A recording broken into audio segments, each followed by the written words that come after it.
तो उसमें हम लोग देख रहे थे फर्स्ट लॉ। देखिए फर्स्ट लॉ में एक एक्सपेरिमेंट भी था यहाँ पे।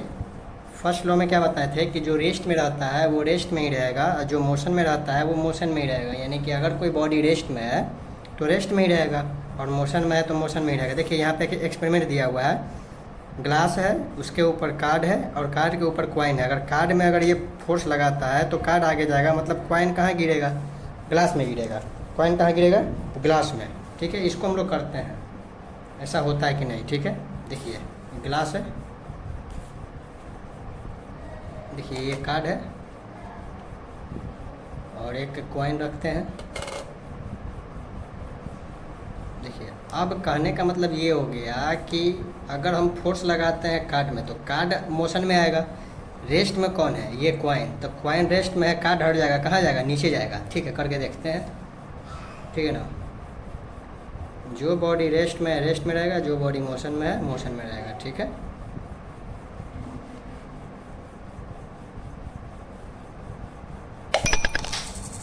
देखिए कॉइन कहाँ गया? नीचे गया, और कार्डबोर्ड कार्ड कहाँ गया?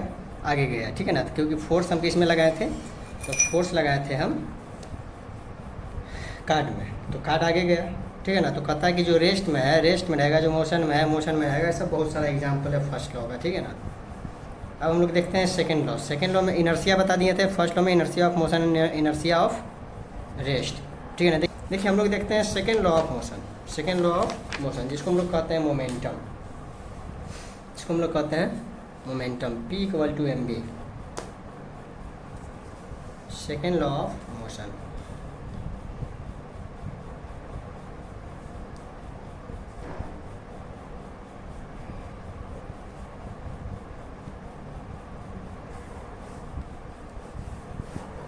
देखिए सेकेंड लॉ ऑफ मोशन क्या कहता है कि कोई बॉडी अगर मूव कर रहा है, कोई बॉडी अगर मूव कर रहा है तो जिस डायरेक्शन में है उसी डायरेक्शन में रहेगा। जो बॉडी मूव कर रहा है वो जिस डायरेक्शन में मूव कर रहा है उसी डायरेक्शन में मूव करेगा, और मूव करता ही रहेगा। कब तक? जब तक कि उसको एक्सटर्नल फोर्स नहीं लगता है, डायरेक्शन चेंज नहीं करता है। ठीक है ना, तो जिस डायरेक्शन में हम लोग फोर्स लगाएंगे, जिस डायरेक्शन में हम लोग फोर्स लगाएंगे उसी डायरेक्शन में उसका क्या होगा? डायरेक्शन चेंज होगा। उसी डायरेक्शन में उसका क्या हो जाएगा? चेंज हो जाएगा। ठीक है ना, जैसे मान लेते हैं कि बॉल सीधा आया बैट के पास, बॉल सीधा आया बैट के पास, बैट से इसको हिट कर दिया गया, बैट से इसको, अब इसको हिट किया गया इस डायरेक्शन में, तो कहाँ जाएगा? जिस डायरेक्शन में हिट किया गया उस डायरेक्शन में जाएगा। जिस डायरेक्शन में हिट किया गया है उस डायरेक्शन में जाएगा। ठीक है ना, तो इसको हम लोग कहते हैं मोमेंटम को, सेकेंड लॉ ऑफ मोशन को मोमेंटम कहते हैं। क्या कहते हैं हम लोग? मोमेंटम। मोमेंटम में भी होता है linear equation, linear momentum.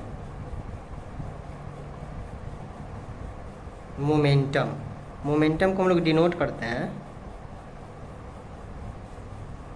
P से। मोमेंटम को डिनोट करते हैं P से। मोमेंटम को डिनोट करते हैं हम लोग P से, और P = होता है मास इनटू वेलोसिटी। यानी कि मोमेंटम का डिफिनेशन हम लोग यहीं से निकाल सकते हैं।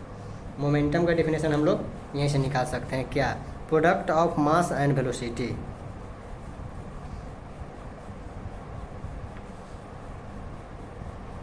Product of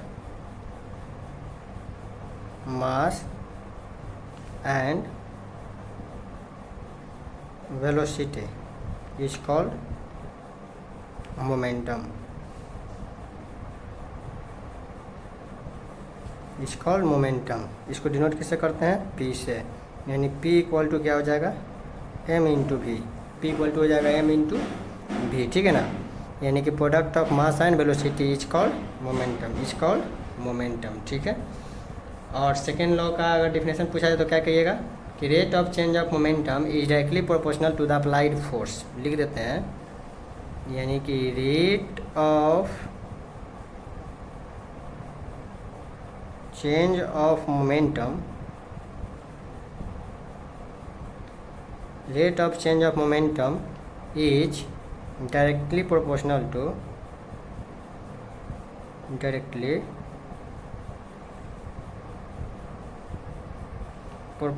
to applied force and takes place in the direction takes place in the direction in which the force is applied. In which the force is applied. Force is applied. कहता है कि rate of change of momentum is directly proportional to the applied force and the takes place in the direction in which the force act. मान लेते हैं कि ये ball यहाँ पे है, ठीक है ना। इस बॉल पे हम जिधर हिट करेंगे उधर ही डायरेक्शन इसका चेंज होगा। तो rate of change of momentum, इसका मोमेंटम मान लेते हैं कि लीनियर मोमेंटम है, सीधा जा रहा है। बॉल जो है सीधा जा रहा है, इसको कोई किक कर दिया, बॉल यहाँ आया, इसको कोई किक कर दिया, अब ये इधर जाएगा, इधर किक किया इधर जाएगा, इधर किक किया इधर जाएगा, इधर किक किया इधर जाएगा। यानी बॉल किधर जाएगा ये डिपेंड करता है कि अप्लाई फोर्स किधर अप्लाइड किया गया है, फोर्स किस डायरेक्शन में अप्लाई किया गया है। डायरेक्टली प्रोपोर्शनल है, डायरेक्टली प्रोपोर्शनल है, यानी जिधर फोर्स अप्लाई किया गया है बॉल उधर ही जाएगा। जैसे मान लेते हैं कि क्रिकेट ही है, तो बॉल सामने से आया, बॉल सामने से आया, अब उस पर फोर्स लगाया गया बैट से, किस डायरेक्शन में लगाया गया, किस डायरेक्शन में लगाया गया, ठीक है ना।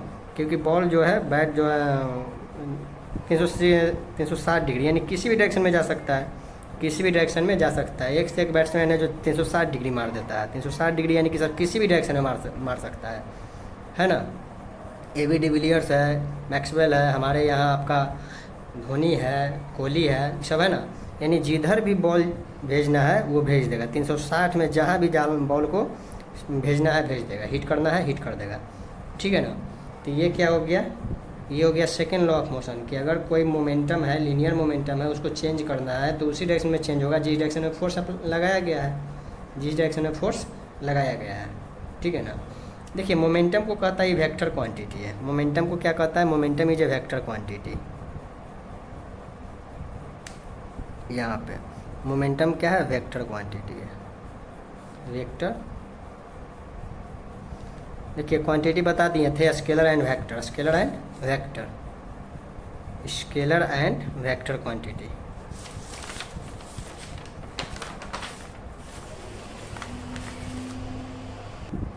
क्वांटिटी में बताया गया था scalar quantity and vector quantity, ठीक है।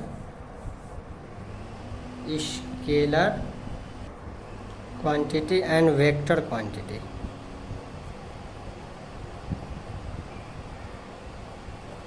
स्केलर में बताए थे कि डायरेक्शन होगा तो मैग्नीट्यूड नहीं होगा, डायरेक्शन होगा तो मैग्नीट्यूड नहीं होगा, मैग्नीट्यूड होगा तो डायरेक्शन नहीं होगा, दोनों में से कोई एक होगा, दोनों में से कोई। डायरेक्शन होगा तो मैग्नीट्यूड नहीं होगा, अगर मैग्नीट्यूड होगा तो डायरेक्शन नहीं होगा। लेकिन वेक्टर क्वांटिटी उसको कहते हैं जिसमें डायरेक्शन हो और मैग्नीट्यूड भी हो, ठीक है। ये फर्स्ट वीडियो में बता दिया गया था, यानी फर्स्ट चैप्टर में, फर्स्ट चैप्टर में, ठीक है ना। यानी वेक्टर क्वांटिटी कहते हैं जिसमें डायरेक्शन हो मैग्नीट्यूड हो, दोनों हो, उसको कहते हैं वेक्टर क्वांटिटी। जिसमें डायरेक्शन होगा तो मैग्नीट्यूड नहीं होगा, मैग्नीट्यूड होगा तो डायरेक्शन नहीं होगा, उसको हम लोग कहते हैं स्केलर क्वांटिटी। कोई एक दिया हुआ रहता है तो उसको कहते हैं हम लोग स्केलर क्वांटिटी। तो मोमेंटम क्या है, वेक्टर क्वांटिटी है। मोमेंटम क्या है, तो वेक्टर क्वांटिटी है, ठीक है, वेक्टर। क्योंकि कहता है rate of change of momentum, यानी कि मोमेंटम चेंज हो रहा है in which the force is applied, जिधर फोर्स अप्लाई होता है, यानी कि डायरेक्शन दिया हुआ है और कितना फोर्स लगाया जा रहा है ये भी पता चल जाएगा, ठीक है ना, ये भी पता। यानी कि मान लेते हैं कि किसी बॉडी पे ये है बॉडी 5 kg का मान लेते हैं, इस पर फोर्स लगाया गया 5 न्यूटन का, ठीक है ना, 5 न्यूटन का। ये सीधा गया है, ये सीधा, तो 5 न्यूटन फोर्स लगा दिया गया, यानी कि सर इसका हम लोग को मैग्नीट्यूड पता चल गया, मैग्नीट्यूड पता चल गया। स्ट्रेट डायरेक्शन है, सीधा लगाया है, डायरेक्शन भी पता चल गया, डायरेक्शन भी, मैग्नीट्यूड और डायरेक्शन दोनों पता चल गया। तो इसको हम लोग कहेंगे क्या, वेक्टर क्वांटिटी। क्या कहेंगे, वेक्टर क्वांटिटी। देखिए अब बात करते हैं एसआई यूनिट का। SI unit of momentum, SI unit of momentum. Momentum का एसआई यूनिट क्या होगा, देखिए सिंपल है। मोमेंटम क्या होता है, P = mv, P = mv, यानी कि m क्या है, तो सर m है मास, और मास का ऐसा यूनिट होता है किलोग्राम। अच्छा v क्या है, तो सर v है वेलोसिटी, v है वेलोसिटी, और वेलोसिटी का होता है मीटर पर सेकेंड। ऐसा यूनिट क्या होता है, मीटर पर सेकेंड। यानी P = है mv, तो m क्या हो गया kg, v क्या हो गया मीटर पर सेकेंड स्क्वायर। यानी kilogram metre per second square. ऐसा यूनिट ऑफ मोमेंटम क्या हो गया? तो ऐसा यूनिट ऑफ मोमेंटम हो गया kilogram metre per second square. Kilogram metre, sorry square बोल रहे हैं, kilogram metre per second, kilogram metre per second, square नहीं, किलोग्राम मीटर, यहाँ स्क्वायर कहाँ है, स्क्वायर नहीं है, ठीक है ना। Kilogram metre per second, kilogram metre per second, ये हो गया ऐसा यूनिट किसका? मोमेंटम का। सेकेंड लॉ ऑफ मोशन में आता है मोमेंटम, ठीक है ना।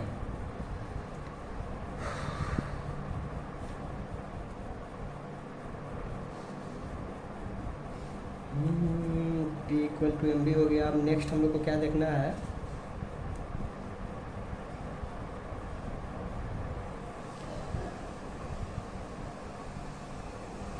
देखिए चेंज ऑफ मोमेंटम हम थोड़ा सा देखते हैं, डीपली जाते हैं थोड़ा, ठीक है ना। चेंज ऑफ मोमेंटम क्या होगा? जैसे मान लीजिए कि इधर हम लोग डिफिनेशन लिखे थे rate of change of momentum, तो चेंज ऑफ मोमेंटम क्या होगा? तो चेंज ऑफ मोमेंटम कहने का मतलब पक्का यहाँ पे होगा एक initial momentum and final momentum. देखिए जैसे change of momentum, change of momentum, तो मोमेंटम क्या होता है? मोमेंटम होता है एम भी। तो भी जो है फाइनल वेलोसिटी है। भी क्या है? तो भी है फाइनल वेलोसिटी, फाइनल वेलोसिटी। एक इनिशियल वेलोसिटी भी होता है जिसको हम लोग डिनोट करते हैं आई से, यानी कि इनिशियल वेलोसिटी। भी है फाइनल वेलोसिटी, यू है इनिशियल वेलोसिटी, ठीक है ना। तो मान लेते हैं कि जब शुरू में फोर्स लगाए होंगे तो जो मोमेंटम होगा वो क्या हुआ होगा?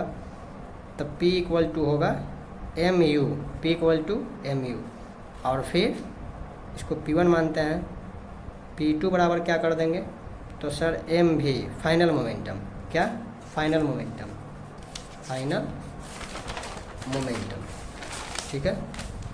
देखिए यानी कि हम लोग मान लिए हैं कि P1 जो है वो है एम यू एंड P2 जो है वो है एम भी, एम भी। अब change of momentum, change of momentum यानी कि sir final minus initial, final minus, तो चेंज ऑफ मोमेंटम है फाइनल माइनस इनिशियल। ये दोनों मोमेंटम को हम लोग कैपिटल P से मान लेते हैं, यानी कि एम भी माइनस एम यू, एम भी माइनस एम यू, यहाँ से एम कॉमन ले लेंगे, एम कॉमन लेंगे, तो change of momentum, change of momentum, ठीक है।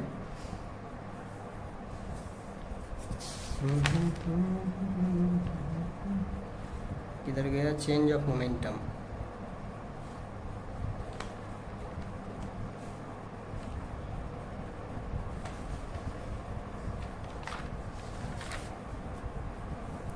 देखिए इनिशियल से फाइनल में गया हुआ तो कुछ टाइम तो लगा होगा ना। चेंज इन मोमेंटम, जैसे मान लेते हैं कि इनिशियल मोमेंटम क्या है, एम यू है, फाइनल मोमेंटम क्या है, तो एम बी है। तो इनिशियल से फाइनल में जाने में कुछ तो टाइम लगा होगा, तो इसको हम लोग कहते हैं चेंज ऑफ मोमेंटम जो हुआ है, चेंज ऑफ मोमेंटम जो है इसमें कुछ टाइम लगा होगा। क्या लगा होगा? टाइम, ठीक है ना। तो यहाँ पे क्या लिखेंगे? M V minus M U by T. अब यहाँ से एम कॉमन लेंगे तो क्या बचेगा? भी minus U by T. First equation of motion आपको याद होगा, फर्स्ट इक्वेशन ऑफ मोशन आपको याद होगा, क्या होता है? V equal to U plus A T, यानी V minus U equal to A T, ठीक है। यानी V minus U by T करते हैं तो क्या हो जाएगा? ए हो जाएगा। V minus U by T, V minus U by T equal to क्या है? ए है, यानी कि क्या हो जाएगा? यहाँ एम है, इसकी जगह पर क्या रखेंगे? ए रखेंगे। तो change of momentum P equal to क्या हो गया? M A, mass into acceleration, mass into product of mass and acceleration भी लिख सकते हैं, product of mass and acceleration, product of mass and acceleration, ठीक है, product of mass and acceleration.